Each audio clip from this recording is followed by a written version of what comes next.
Masih ingat itu ya? Sultan siapa itu?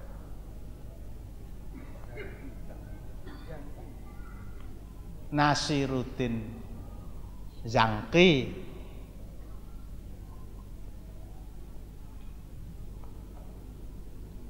Dalam tidur beliau bermimpi ketemu Rasulullah.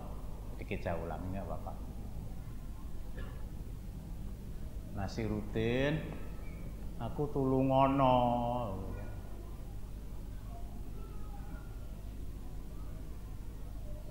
Orang yang bermimpi ketemu Rasulullah, ya pribadi yang dia temui di dalam mimpi itulah gambar dari pribadi Rasulullah yang sesungguhnya. Karena setan itu tidak bisa, kata orang Jawa, mendo-mendo. Apa mendo-mendo? Menyerupakan diri dengan wajah dan postur tubuh Rasulullah Sallallahu Alaihi Wasallam. Pernah ketemu Rasulullah dalam mimpi?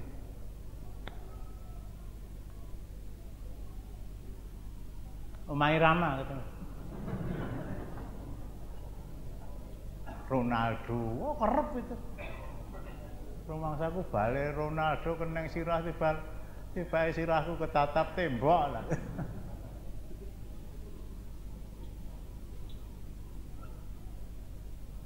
Orang yang kita temui di dalam mimpi kalau suasananya senang, ya itu orang yang kita cintai ya.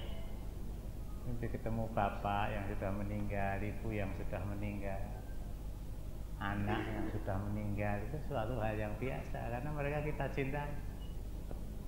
Orang yang masih hidup pun kita cintai, kadang-kadang ketemu dalam mimpi. Pemain sepak bola, pemain basket.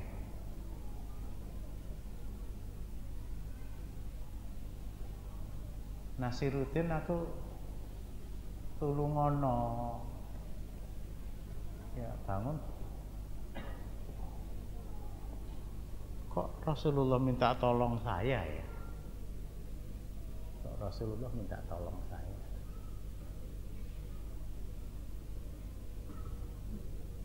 Padahal Rasulullah sudah meninggal.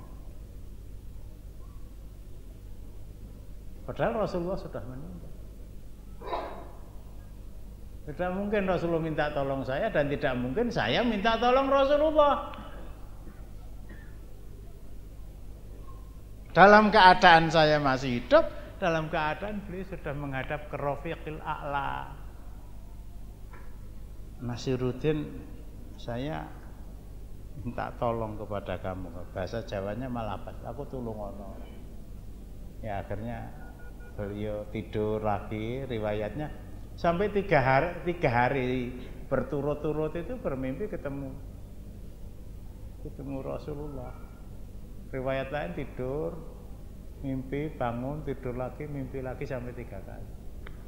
Kian neng apa ta kira? Oh,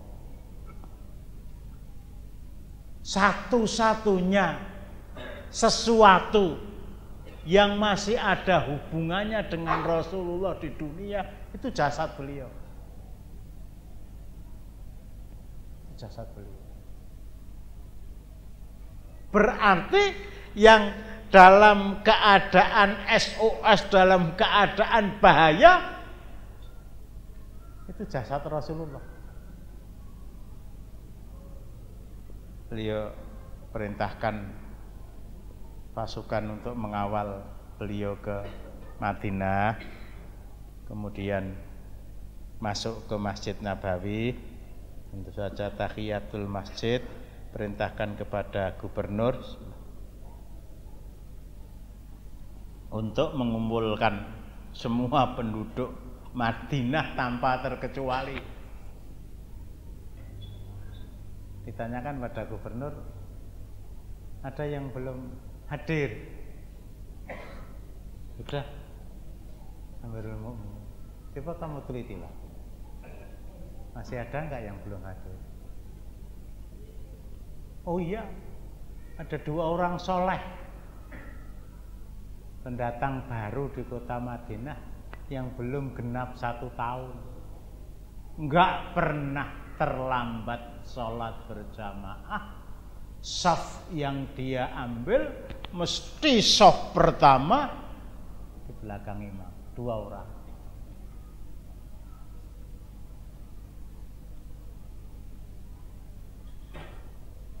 Suka menyantuni fakir miskin dan membagikan uang kepada mereka yang butuh.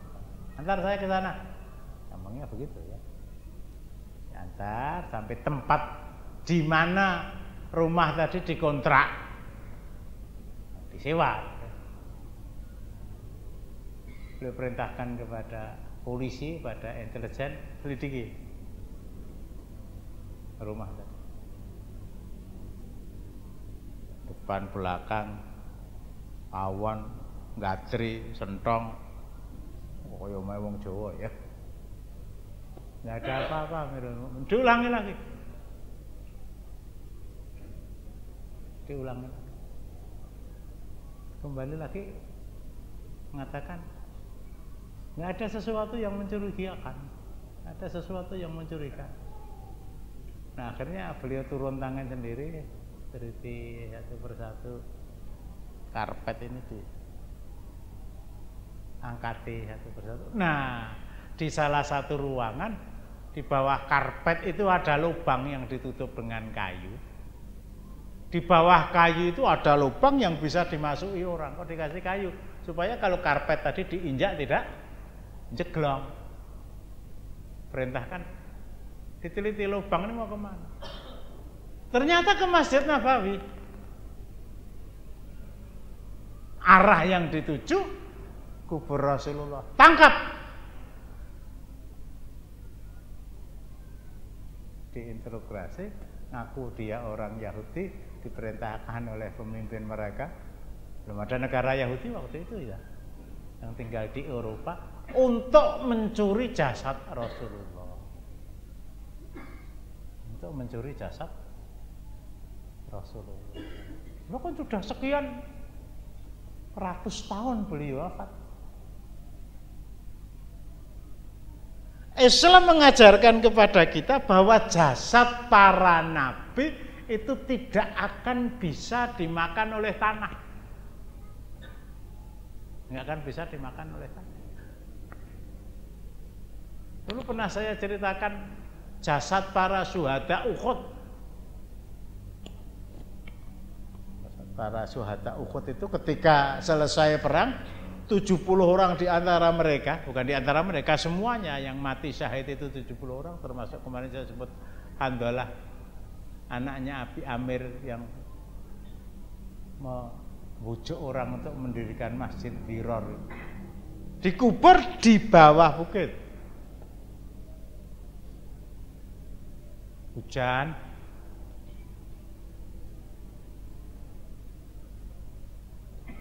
keras, akhirnya tanah itu terkikis ya 1 cm, 2 cm, 5 cm, 10 cm. Sudah 30 tahun itu ya. Sudah 30 tahun.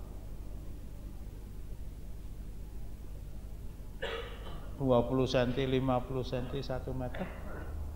Akhirnya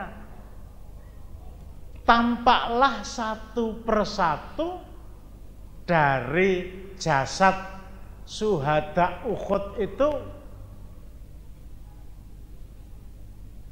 oleh para sahabat yang melihat kejadian itu.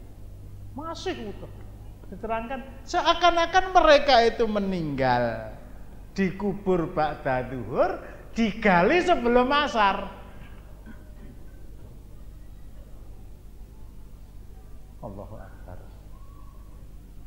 Salah seorang di antara mereka itu posisinya disedakepkan begini, tapi mungkin karena dada itu terkena tusukan senjata tajam, namanya juga perang ya.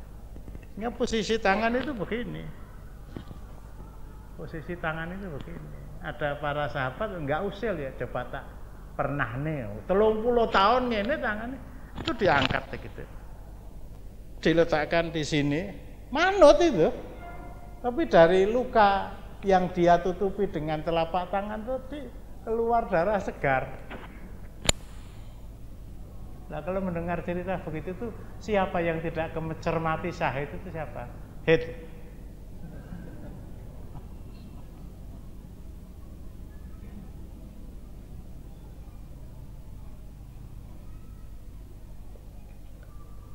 Peristiwa-peristiwa yang begini itu jangankan orang kafir, orang Islam pun juga tidak paham. Orang Islam juga tidak paham. Akhirnya dikembalikan dan dipindah tempatnya ya kira-kira 100 atau 200 meter dari bukit tadi, di pakeri kira-kira 2 meter, ada lubangnya yang mau ngintip dikasih lubang. Dulu kayak marmer kok Tulungagung apa Soko Itali, ternyata nggak ada apa-apanya ya. Hanya ada 2 kuburan yang diberi 2 kuburan, masing-masing diberi batu di bagian kepala dan kaki. Itu konon kuburan Hamzah bin Abdul Muthalib dan saudara sepupu Rasulullah Abdullah ibnul Jahsh. Itu sahabat. Ada 3 kuburan ya di dalam bilik Rasulullah itu, Rasulullah, Abu Bakar dan Umar. Umar ibnul Khattab itu namanya juga orangnya tinggi besar. Ketika dikubur di bagian bawah kaki Rasulullah dan Abu Bakar, ternyata bilik tempat Rasulullah itu tidak cukup, sehingga terpaksa bagian tembok, pondasi tembok itu digali. Jadi jenazah Umar bin Khattab itu kakinya nerjang pondasi tembok bilik Rasulullah yang ditempati oleh Aisyah, dan di sana beliau dikubur. Sudah sekian tahun kisahnya sama, terjadi banjir, kemudian tembok tadi roboh, kemudian menggerus, terjadi erosi pada tembok tadi. Ketika banjir tadi sudah surut, mereka melihat sepasang kaki yang putih.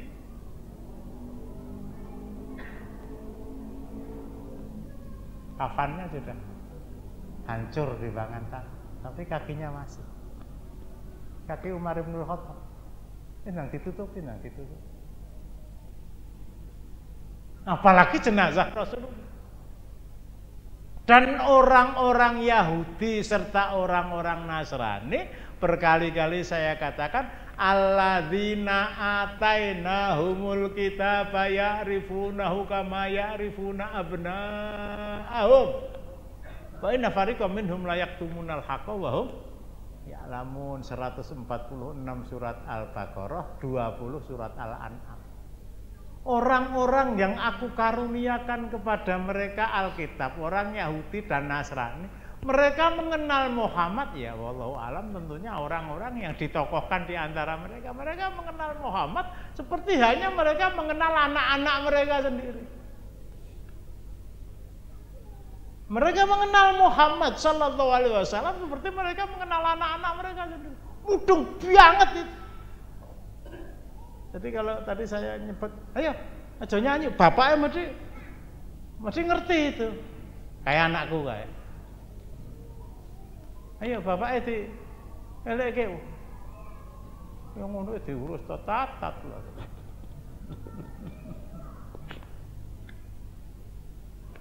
Sehingga berani memerintahkan kepada anggota mereka curi jenazah Muhammad. Kita bawa ke Eropa, nanti kita umumkan. Orang Islam, jenazah Nabi kamu sudah di tangan kami. Astaghfirullahaladzim. Nah itu aplikasi dari walan tardu angkal Yahudu walan nasara hatta tattabi'a millatahum, itu ya itu.